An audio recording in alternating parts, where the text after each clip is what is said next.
Hey everyone, welcome to Marketing for Designers podcast. I'm your host, Masha Coyne, a messaging strategist and a copywriter for the interior design industry. I've been marketing for over 2 decades, working for some of the biggest global firms.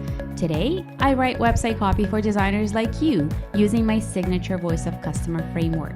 This podcast is a bit of a passion project for me.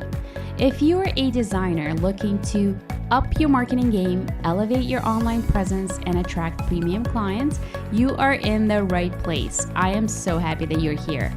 This podcast is all about sharing marketing stuff that actually works. I'm talking with professionals who know the ins and outs of marketing, from SEO experts to website designers, PR pros, branding specialists, and many, many more. But here's the really exciting part. I've also persuaded some incredibly successful interior designers to open up about their marketing journeys. It's like we're sneaking a peek under the hood of their businesses. They'll be talking about their marketing strategies and tactics that worked, the bullets they dodged, and even the missteps they made along the way. So you don't have to. It's real and it's packed with juicy lessons you won't find anywhere else. And of course, there will be episodes with just you and I, where I'll break down the secrets of killer website copy and messaging, giving you all the tools you need to attract your dream clients. So settle in and let's get into it. Here's to elevating the marketing of your interior design brand. Surprise, surprise, we're talking about marketing today again. As you know, I love bringing really cool experts on this podcast, and I get especially excited if I have an expert who actually specializes in interior design, who works with interior designers, because I feel like sometimes having that industry knowledge and knowing exactly what your clients struggle with or what it is that they want, and how to recommend that they work with their ideal clients, or what do their ideal clients want, that's an advantage, and that makes such an impact. That makes all the difference. So I'm very excited to bring my guest today. My guest is Wendy Hicken. She's a founder and brand architect of Interior Design Masterclass. Wendy is a seasoned social media strategist who specializes in helping interior designers turn their Instagram profiles into lead-generating powerhouses. Her approach is all about blending creativity with strategy, helping designers showcase their work, connect with their ideal clients, and grow their businesses organically with social media. Welcome to the show, Wendy. Wow, that was wonderful. Thank you so much. I'm so excited to be here today. Me too. I'm very excited to talk to you. We met a couple of years ago, and I got this idea to bring you on the podcast. Well, obviously I didn't have a podcast back then, but I kept thinking of you. Like, this would be so amazing to talk to you. You work with interior designers. You're a marketing strategist. You specialize in social media. So I'm very curious to hear your perspective on all things marketing, and maybe we get into specifics. But I feel like, well, let's start a little bit kind of in the beginning. And it's a loaded question. I already know. Oh my God, where are you going to go with that? It's okay. Go ahead. We're going to go with what's currently working right now in marketing. Oh my gosh, that's definitely a big question. So what's working right now, I think, is actually really important to talk about, but I want to make sure that we also then make a little bit of a pivot to making sure that what's working right now, it works with the foundational piece. Okay, so to answer your question really, really specifically, what's working right now, specifically for social media marketing, is where I'm going to go. And of course, it's probably of no surprise that organic video, and when I say organic video, I mean video that's produced like filming with your phone, something that looks like it's working with your phone, not necessarily not necessarily media that's being recorded by a videographer, but video that's being recorded on your phone, filmed on your phone. That's what I'm calling organic video, is working right now on Instagram specifically. And I think that that's really important to know, because there's a tremendous amount of growth that you can experience with organic video. The other thing that's working right now is stories. Instagram has shifted where they're weighting priority, what weight is in terms of their algorithm. And the other thing that's working right now is stories as a way to get in front of your audience and build a connection. So those are the two things that are working right now, very specifically. Organic video and stories are working at the moment. I love that, but I want to ask you why organic video? And I know that I know exactly the kind of videos you're talking about. Everybody should go to your Instagram right now and check out the videos that you're talking about because I feel like sometimes you just jump on your story and kind of do the video and talk about your day. Or for example, you just did that a few minutes ago when you kind of mentioned, "Hey, I'm jumping on a podcast call with Masha Cohen. We're going to talk about this and that." And I love it, but I want to know why this and not like a professionally made video with a crew inside studio, maybe outside studio, maybe on a project. Why specifically like that kind of video just on your phone? So organic video filmed on your phone just gives this more realness to the video itself. It doesn't feel like it's overly produced. Mm-hmm. Now, I don't want anyone coming at me with hate in terms of like, what about real videographers and does this replace that? It doesn't. There's definitely a time and a place to hire a videographer and to use real video produced and in those cases it would be like on your website or if you're doing something that's a little bit more structured. You hiring a videographer to produce those types of videos definitely does work, but they work really well when you're one specifically doing perhaps a marketing campaign and or definitely on your website. And I share this, by the way, not just because video and reels are working right now on Instagram. I actually had a client several years ago where we did a little bit of a test. They hired a videographer to do some videos about the things that they were making. And then we did organic video just from my phone. And the very first video that we did that was professionally produced by a videographer got a lot of views, but what we noticed, and so we hired them for a series of 4 to 6 videos, and what we found is that we got a lot of videos the first time, but the views and or the return didn't actually pay out as we released these other videos. Then we took a pause and we started organic videos that I filmed with them from my phone. And videos that were filmed from my phone far exceeded the views that we got, the engagement, the inquiries that came from it. And so I come to this with a big understanding of and firsthand knowledge where professional videography really makes a sense and where organic video filmed with your phone makes sense. And so for Instagram, organic video with your phone just gives this feeling of realness and works in terms of engagement and conversion to inquiries and new sales. I like that. So you have to start with, okay, what's my goal here? And then determine what's the right route to take. So I like that. Right. So something that I want to ask, like a follow-up question, when you mentioned in the beginning when we started talking about what works, and you said, well, take a step back because you got to have the foundational pieces in place. Can we talk about the foundational pieces? Because it doesn't make sense if we talk Definitely. about all the cool things that we can do in marketing and all the things that you can help, your clients with, unless those things are all figured out. What are those things that every single interior designer needs to start with? So important because if you start doing the videos right now and we see them as reels on Instagram, if you start doing those right now, those reels on Instagram are really intended to attract new viewers, people who don't know who you are.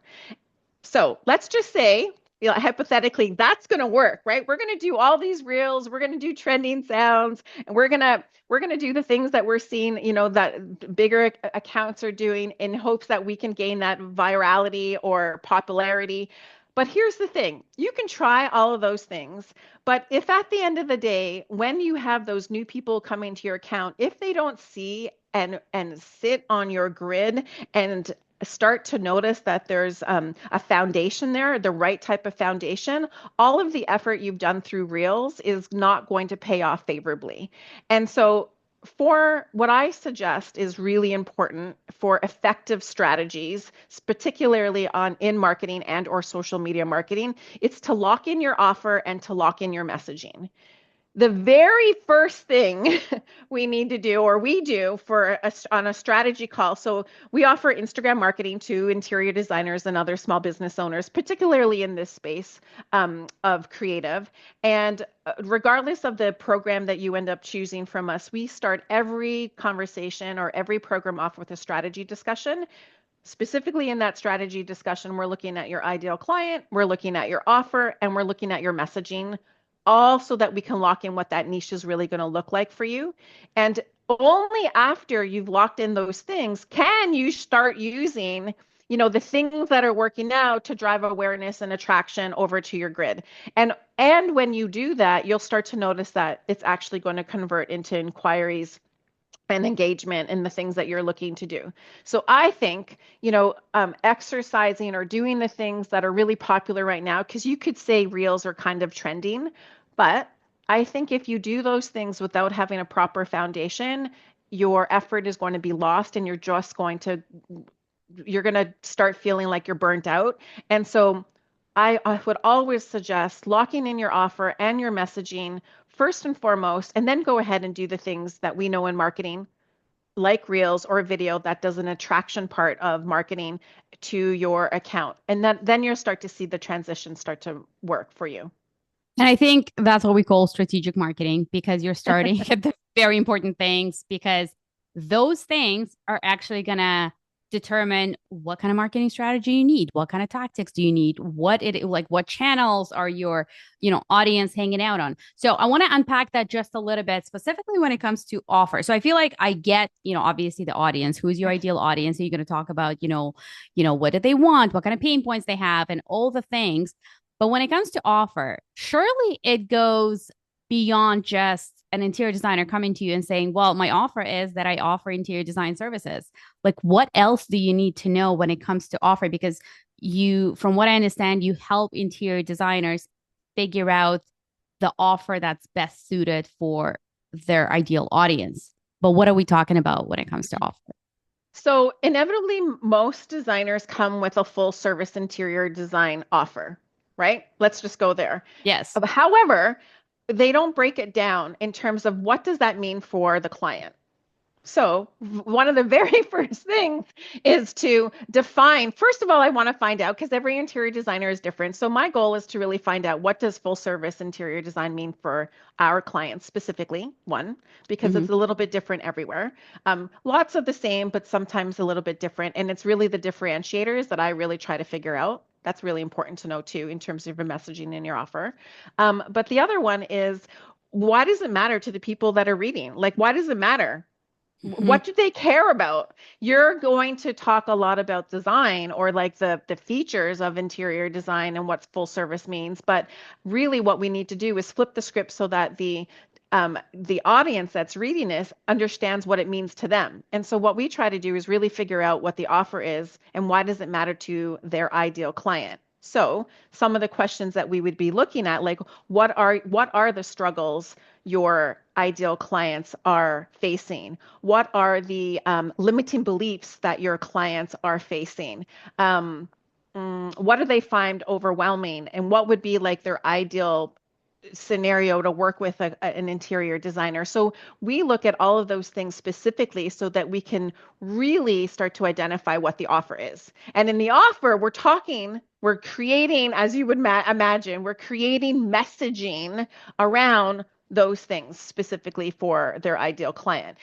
Ultimately, what I'm trying to do, and I would imagine you do the same, like what you're trying to do is answer some of the questions before the questions even come up so that when your people are reading your website or reading the messaging in your social media, they're like, wow, they really get me. Like that was the question. That Yeah. It's and like so you're in their head. you're in their head. Yeah. And so that's what we really try doing. So when I talk about locking in the offer, it really means working through your full service design or other offers you have. Maybe you have a consultation, standalone consultation. Maybe you have e-services, doesn't matter. A whole bunch of things came up as a result of the last few years. And Mm-hmm. so maybe your offer is it's really about um, uh, getting really specific of the things that's included in your offer, but more importantly, why does it matter to your ideal client, and then addressing those. Yeah, we're very much aligned there because that's exactly what I do as far as I actually do client interviews before I write. Because how can I possibly write about your brand if I don't know what your audience struggles with? And every client is different. And, client interviews and other kinds of research allow us to kind of tap into the emotional side of things. Like, yes, they're hiring an interior designer, but why?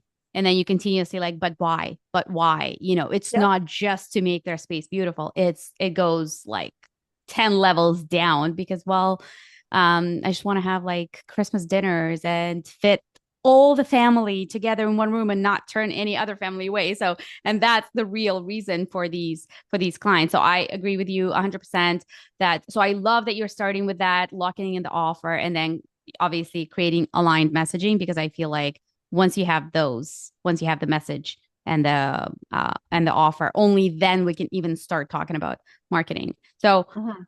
maybe now And let's, so yeah. I'll just go one step a little bit further. And so what we've done for our clients is we've created Instagram graphics, a graphic that's specific to their offer. And so it's a graphic, a carousel graphic. And then let's just fast forward there. So on the top of many of our client accounts, we've pinned their main offer that they want to sell the most of.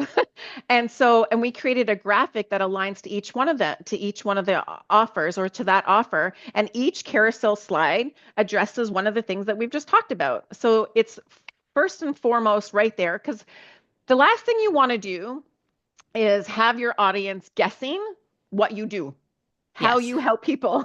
Yeah. Right. And so I'm a big believer that I think we should just answer the question, like, let's reduce their search, like let's just make it really quick and easy. So my point here is that we've gone so far as not only helping uh, work through the offer and the messaging with our clients, but then we also include that offer in a carousel graphic, and we put that on their Instagram, and we pin that to the top of their Instagram feed.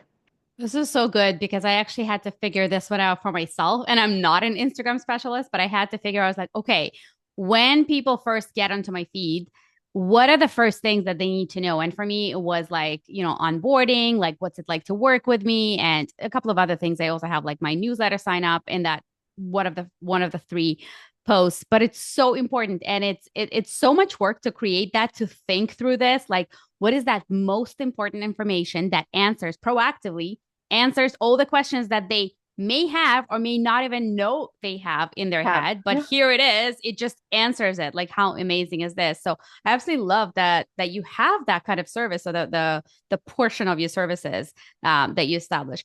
What I wonder, when you start working with clients, aside from foundational pieces, what happens next? Like, what kind of work unwraps next to figure out, well, how do you decide what do you ideal or what do your interior designer clients, their clients need or want as far as messaging, what channels to show up on? How do you help them determine all of these pieces? So most of my conversations really do start with Instagram. So when we're talking about all of the channels, we don't actually talk about all those channels at once. Our goal right now is really to capitalize, pick one channel where we know their ideal client is going to be or where they want to showcase. Um, and then we capitalize or really optimize our presence on that one channel. And so while I'm a big believer, because marketing is a big bucket, while I'm a big believer that there are other things that you can do in marketing to strengthen your marketing presence, the reality is that we really talk about Instagram marketing 90% of the time. So when it comes to uh, Instagram marketing, we're really looking at the type of content that we want to share. And right now, designers are really think about their portfolio content, their portfolio as content. And I believe that there's an opportunity that sits outside of your portfolio, but a lot of people really don't talk about it. I think that what's really important is that there's a whole world of creativity that lives outside of your portfolio, and oftentimes you just need someone else to help you figure out what that is. And so in the last 6 to 8 months, what we've been doing is really we've started content sessions with designers. And what that does is it allows us to create content that's really outside of their portfolio, specifically for their ideal client. And I think that that's a big confusion or a big opportunity for a lot of designers that they don't otherwise see. And so I don't know if that goes into like some of the mistakes that I'm seeing. I would sort of chalk it up. I think that there's an opportunity to diversify your content, both in copy as well as in content. And that's one of those areas that I would definitely ask people to look at more and more. And so, one of the things that we look at when we're thinking about Instagram marketing and what we're doing, we're looking at the portfolio. If it ensuring that it aligns to the ideal clients that they want to bring in.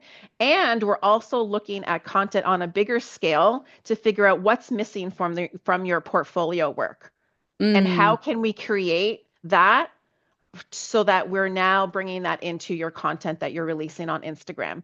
And usually 90% of the time when we do that, that's filling in all the gaps that your portfolio work alone doesn't offer.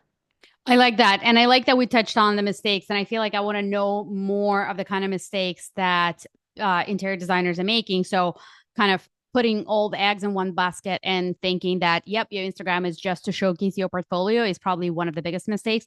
But I wonder what other mistakes do you see your clients make or just that you see in the industry? So I think content is one of them. The one that we just talked about is a big one. Content alone, again, lives outside of your portfolio work. I think that's the single biggest one. The other Mhm. one is not really diversifying the copy. I think that oftentimes what happens is that a lot of designers can speak so beautifully about the design, and so and that's what they know best. So I say this really in an open in a heart-centered way. You know design the best, so clearly you gravitate to talking about design um, most often in your copywriting. However, I'm here to tell you that there's many other ways to talk about a portfolio photo, a photo. And I would often say for every one photo that you have in your portfolio, you can probably find 3 different story angles around it. So let's talk about those story angles. And so that's what we do also. We ensure that there's plenty of ways to actually talk about that portfolio. And one of the biggest ways is to tell the client's story, tell the client's transformation, tell what the client was really looking for when they hired you, before they hired you, what motivated Mhm. them to come to you to do the things. And that's would be one of the biggest mistakes that I see made in copywriting. Mhm. Really diversifying the copy. And so I've always said this. I gave a webinar a couple of weeks ago, and I'm giving another one next week. And diversifying the copywriting is one of the biggest things that I would suggest people do. That's very cool. I like that. So it's almost like um you are almost like not recycling, it's probably not the right word, but you're taking one piece and you are making multiple marketing pieces out of that one single piece. So I love that you help your clients find different angles. I'm wondering if you can share a couple It's of not even different examples. Yeah, I was going to say it's not even, helping them find. So what we do specifically for every project that's listed in a client's portfolio, and when they have new photography shoots, we Hmm. have our clients complete a project profile and overview, a project profile overview. And Hmm. what that means is we ask them to give us the details about that project, four specific questions. And those questions, when they respond to those questions, it gives us just the background of that client, what they were looking for. It gives us the background of what they did in design. And then what we do is we pull from that to create the copywriting, the caption writing in there for their Instagram feeds. And so I say there's for every one photo, there are 3 angles, storytelling or copywriting angles. There's a There's handful probably more. more.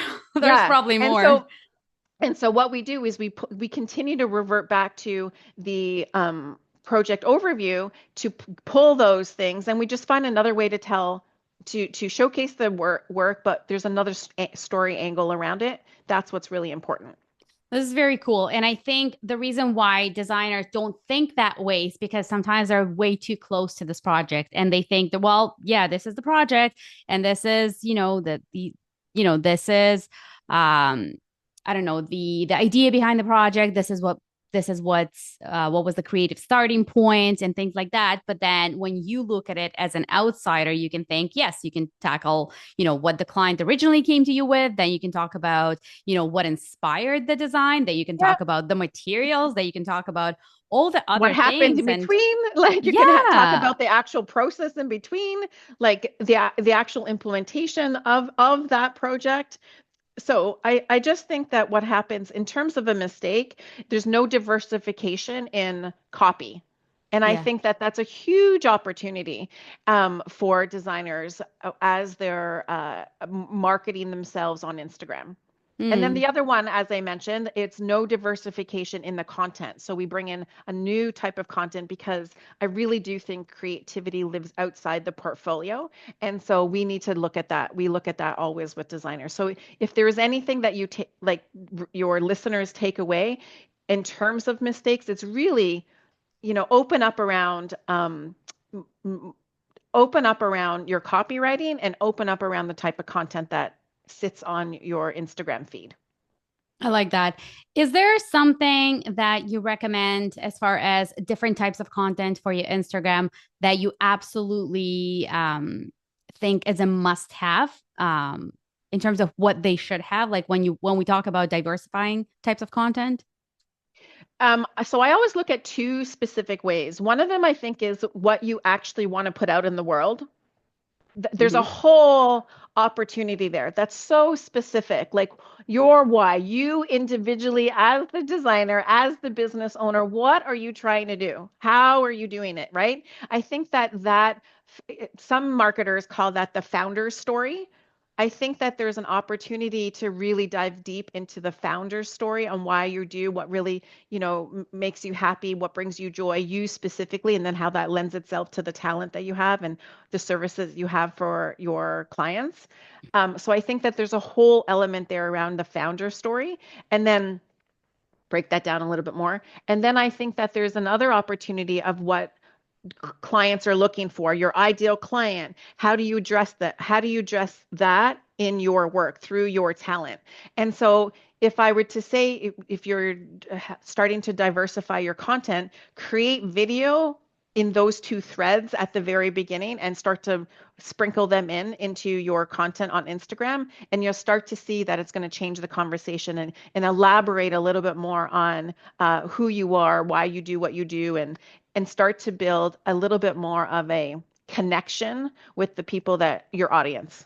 Hmm. And I think it's very easy to say, well, start creating a video. Do you have any advice in terms of, because I feel like video, it's pretty scary for a lot of people, especially designers who are, very creatives by nature. But as soon as you are, okay, here's the phone, you got to create a video, something in us kind of, holds us back to start doing that.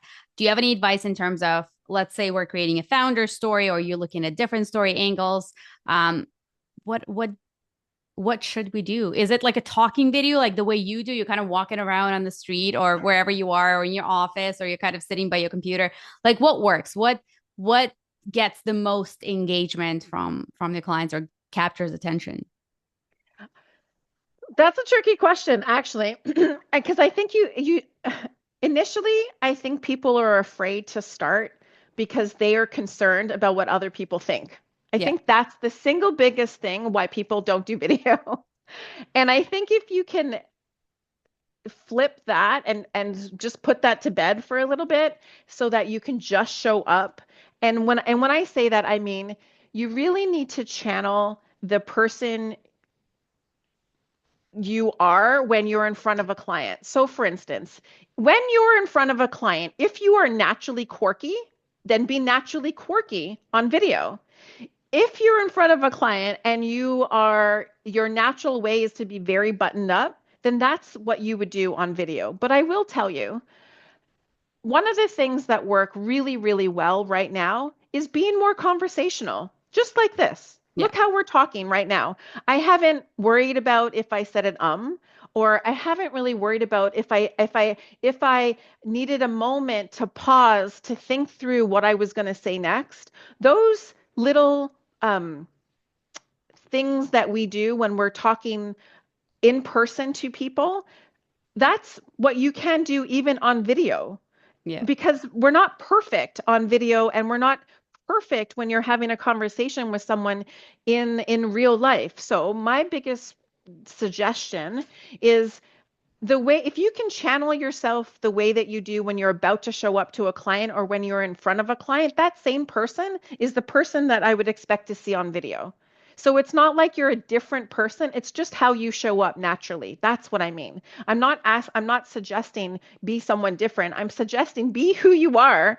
The same way that you are in front of people, be that person when you're doing your video. So if you naturally are sarcastic and throw in jokes, be that same person when you're on video. And I think it's just finding the spot where you do videos more naturally. If you would prefer to stand, stand. If you prefer to walk, walk. I think what's happening right now, people who are nervous to get started on video, it's also nerves because so many people are doing it so far more advanced than they are. And I think everyone just needs to remember that they just need to start with what's comfortable with them at first, and then you'll perfect it along the way, just like everything else that we've done. Just start, and then you'll perfect it along the way. I absolutely love that. And it's funny that you that you said that. First of all, conversational 100% works in any kind of format, on a website, in marketing, on social media, in emails. Conversational always wins because it feels like a lot more human. But it's funny because I reached out to one of the experts a while back when I just started my podcast, and I'm like, I need advice because this is scary as hell. Like me just, starting a podcast. I'm like, what's it? Because you sound so natural. Like, what do I do? Like, what can I do to sound more natural on a podcast? Because as my kids would say, it was like, oh, you're so professional. Like, you're so like stuck up. And they do this voice like, mommy, when you're on a podcast, you're like, hello and welcome to Marketing for Designers podcast. They're like, you sound so fake, mom. I'm like, no, and I think that was the nerves in the beginning. So this expert goes to me, oh, it's when I just do conversation. I just have a conversation and I don't Yeah. have like a script in front of me and I'm actually listening to the person on the other end and I'm asking follow-up questions. We're just having conversation. That's the trick. He says, I have no other advice for you. It's literally Yes. obviously being prepared is one thing, knowing a little bit more about your guest and all the things, but it's simply being actively engaged in a conversation. That's the trick. And I feel like that's what you're saying, what works on video, just showing up authentically, starting however uncomfortable it may feel at first. And start there. You can listen to all of the pros who are going to talk about like a hook and a middle and an end and all of those things. We can get into all of those things also, Yeah. but don't let those things stop you from starting. Yeah. Just start. And so a little while ago, even I think how this happened, this, request to be on this podcast was just because I was talking on stories, because in the summer, people were asking, well, how do you get started on video? And so my biggest suggestion was start on stories, because they leave in 24 hours. They don't stick around for a while. So if you get mad at yourself, oh, I hate the way I sound, or, oh, I didn't like the way what I was looking at, Yeah. or I Yeah. don't know, if you're worried about like where the sun was or that kind of thing, then it just all disappears later on. Yeah. So We're way just too start. Yeah, critical. it's Yeah. so critical, so critical. So my biggest advice, if you're, just getting started with video, filming organic video, just start. And in that, think about it this way. Show up the way that you would to a client. That's get in that frame of mind, whatever that looks like for you. And then secondly, I would just think about, if you so that so what's the one thing you want people to take away from this little video? That's it. Answer the one question. If they only take away one thing from this video, what will it be? What do I want it to be for them, my audience? And so when you're doing video and you're just getting started, just answer that one question. What do I want them to take away? So that you can kind of stay within that, precision. You can stay within that topic and not necessarily riff on all these other things, because it's very easy to go into all these other directions definitely. And so just get started and then answer the one question. What do I want my audience to take away from this video? That's it. I And like sometimes it that. could be very specific. You can be very specific. And other times it could be just not necessarily to take away, but to build rapport. So maybe sometimes it's just a thought that you're thinking about that you want to air out and you're just talking to someone, and that's okay too. But if you want it to be a video that you want someone to take away something, so it becomes a little bit more focused, answer the one question, what do I want my audience to take away from this video? And just talk about that one thing. And I think this is a great advice because I think even this point alone, like when you recommend that what's the one thing to you want your audience to take away from this, even this one point alone can make people overthink. It's like, well, I'm not sure. Because sometimes it doesn't have to be this, design or business specific. Sometimes it simply can be, I want my audience to get to know me and I'm gonna tell the Right. story about I don't know, like a client project, or maybe who I ran into, or maybe the lesson I learned, or maybe me, I don't know, at the gas station, and whatever that was. Sometimes it's simply the thing that I want people to take away is for people to get to know me a little bit better, to connect, like you said in the beginning, is to create that, to build that emotional connection, to build that bond with the person on the other side of the screen. It could be So just that.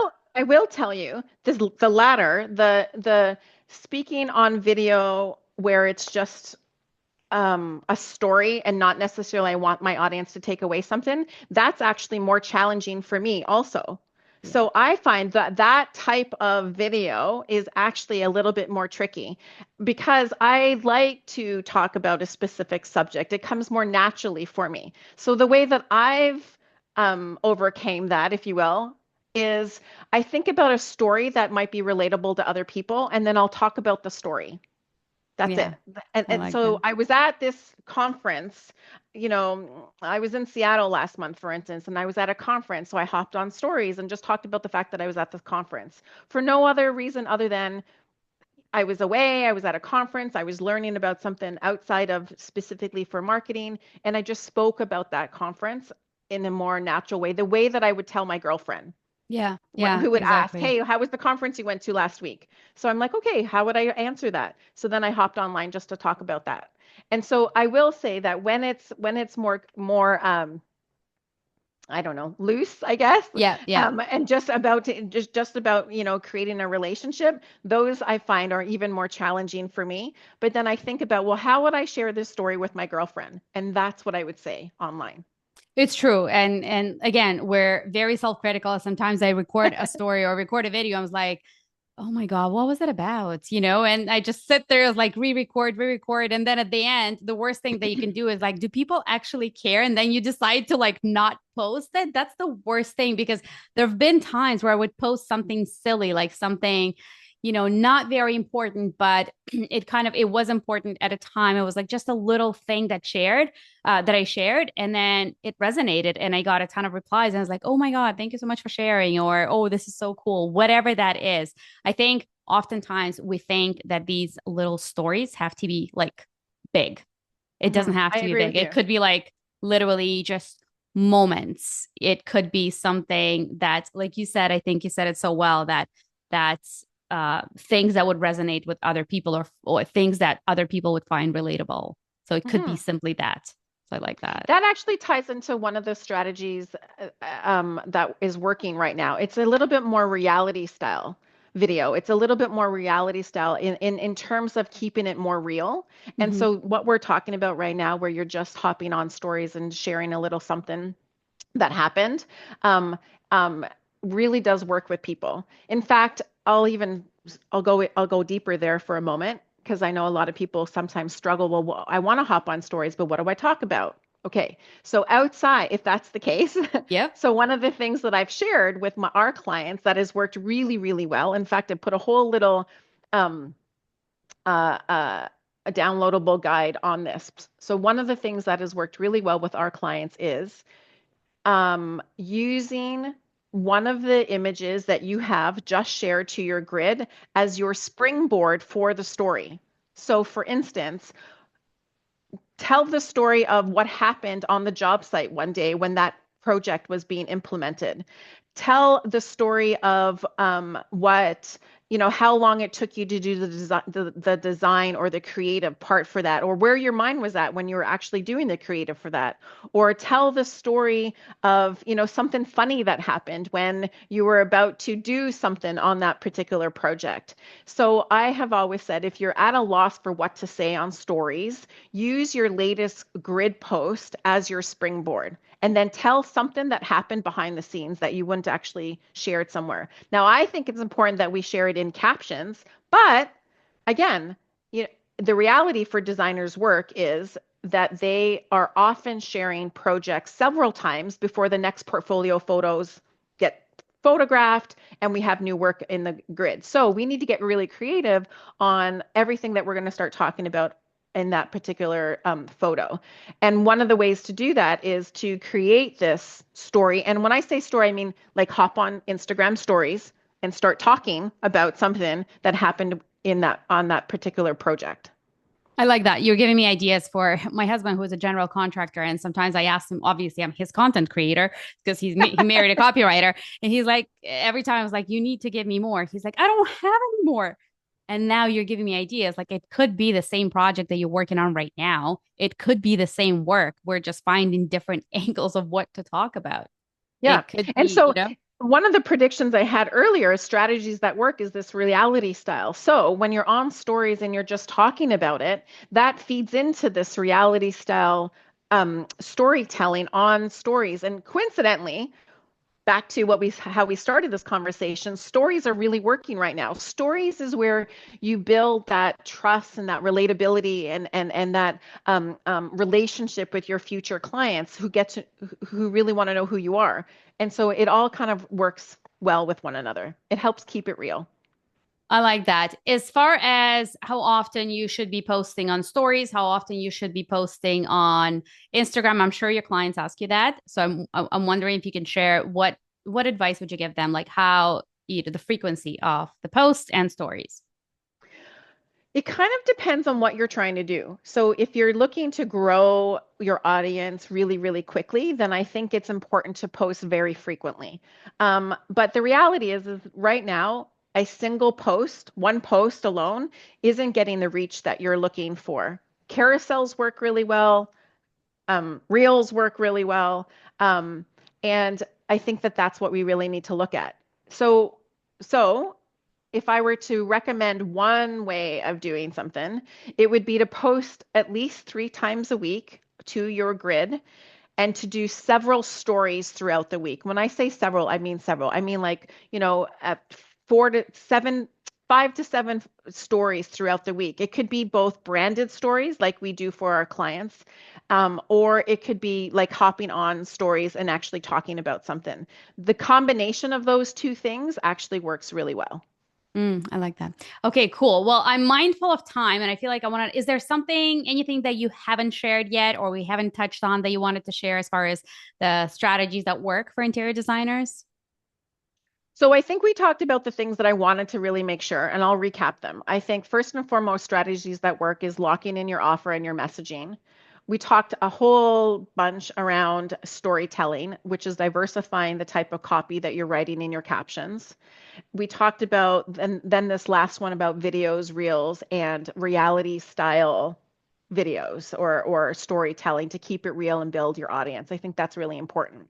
Hmm. What I don't think we've talked about a lot is the mistakes that we're seeing. So I would love to go into that a little bit so Let's do it. that some people can really avoid these kind of mistakes and start off, just start. If you find it creeping up because you just don't know any other way, then they can just put it aside. That's what I want to talk about. I love that. Okay. Okay. So one of the things that I think is a big mistake, and there's a lot of like opinion around this, but here's my opinion on it. I think I think messy grids is a problem. Like, so Oh. I really, really do think messy grids is a problem. I don't really know if it's because my age, I'm older than most. So I think like the way that you show up and the way that you look still kind of matters. People are still are judging a book by its cover. it's this thing, right? It has happened time and time again. And so when I think people show up to your Instagram and it's messy, it's poor visual appeal, I really think it will do you a disservice. Most creatives naturally have this beautiful mess that's happening. I get that. I love them. I think it's wonderful. But I think if that's how we're showing our best work, we're doing a disservice. So, what I would recommend is I think um, we still very much prioritize grid planning, aesthetically grid planning, what goes where, why. We have our own way of actually grid planning for all of our clients, which is really important. It's become one of our signature things that we've done. So much so that now designers come to us saying, "Hey, I really like the way this designer is doing this thing on their Instagram." And it's our clients that they're referencing. Isn't So that it's nice? working. Oh It's man. so nice. And so I think having an aesthetically pleasing grid is really important. And I don't just mean by photographs. I mean, in fact, the way that you organize your photographs so that when someone lands on your feed, it actually looks beautiful, or it looks really well. And the biggest part for me is that it does both look beautiful and it works for you effectively. Mm-hmm. It's beautiful and effective. My two thing is making sure that your grid is actually looking, it works for you and it is showcasing your creativity in the right Mm-hmm. ways. Okay, I like that. I And like so this one because a lot of talk lately that is like, I oh, it know. doesn't really matter because you got to show up real and it doesn't really matter. But to me, I'm very detail oriented. So I'm always stressing about how it looks and, spend hours in Canva and making sure that it's all on brand and everything looks kind of cohesive. Because at the end of the day, I feel the same way about bad design and typos on your website because yes, it doesn't really matter, but it does. Your clients are going to Mhm. be judging you on that. I see our Instagram feeds kind of like our storefronts. I do. I feel like when you go into a store, like a brick and mortar store, and there's a reason why, merchandisers do have a talent in doing just that, right? Yeah. And so I feel like that the same applies to our Instagram feeds. It's almost like the red carpet, or it's like your storefront and how you're welcoming people to your brand. That's how I see it. And Mm-hmm. so while there's been so much talk that it doesn't matter anymore what your Instagram looks like or what your feed looks like, I actually do think for specifically for this community, I think it still does matter. So I will tell you that we place a big effort and a lot of priority on grid planning so that it actually looks and it makes you look professional visually as well as creatively in the copywriting. So we always do that. So that it's really, really important. So I think that's a big mistake. In this particular field, I think it's important um, to plan your grid properly. I won't tell you how many hours we spend making sure that the grid actually looks great. And here's the thing, your designer clients, mm, our clients. Yep. So now we're talking about homeowners who are looking, right, to hire designers. They are not creatives. So it's very likely that the way that their brains work is a little bit different in that, we want to make sure that it's easy for them to know what we have to offer. And then two, so that they can really absorb our work.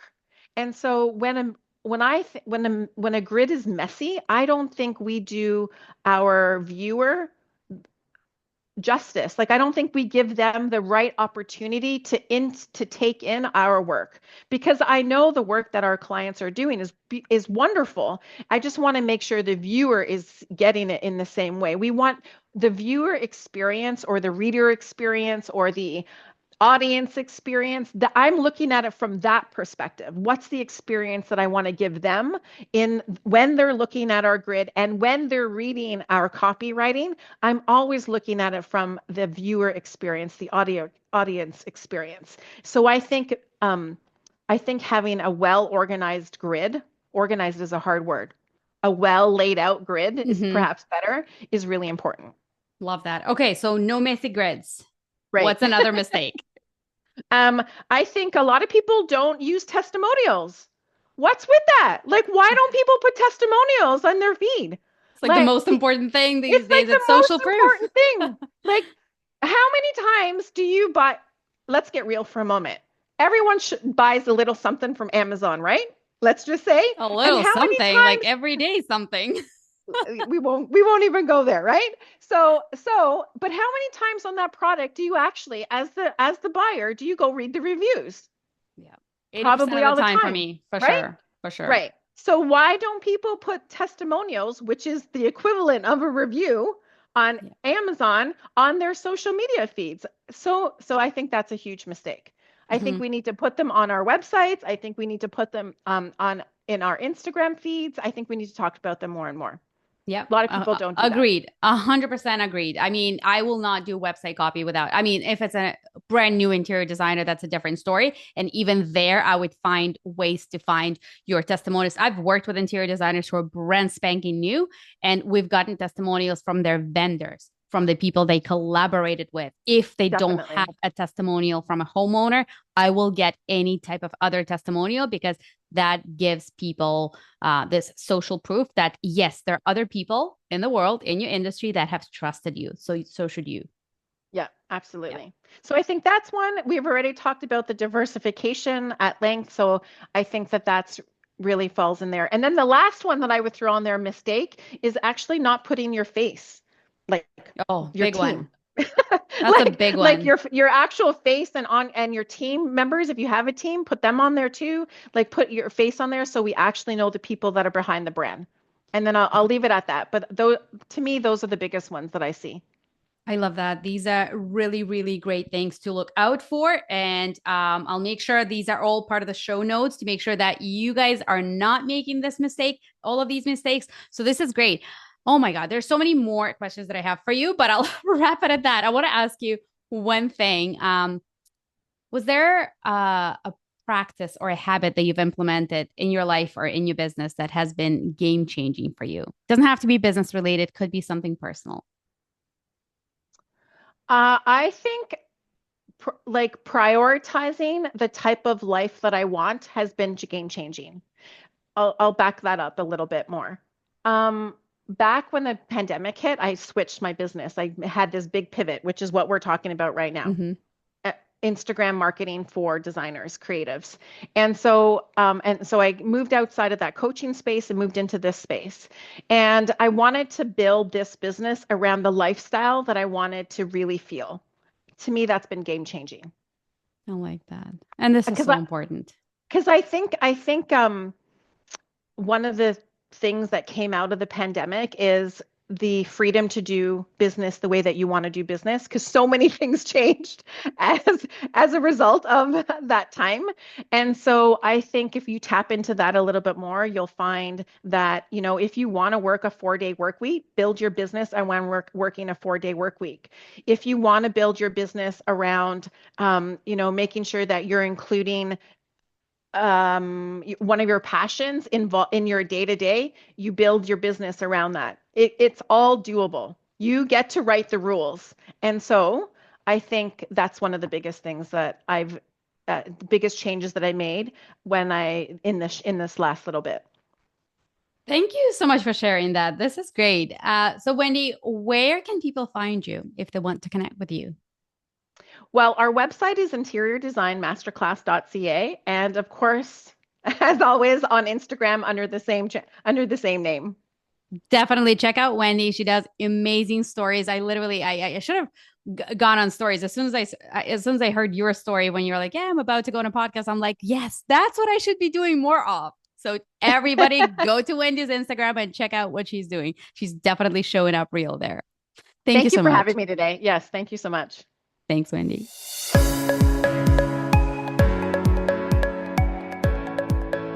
Thank you so much for tuning in to another episode of Marketing for Designers. This is Masha Cohen signing off. See you next week.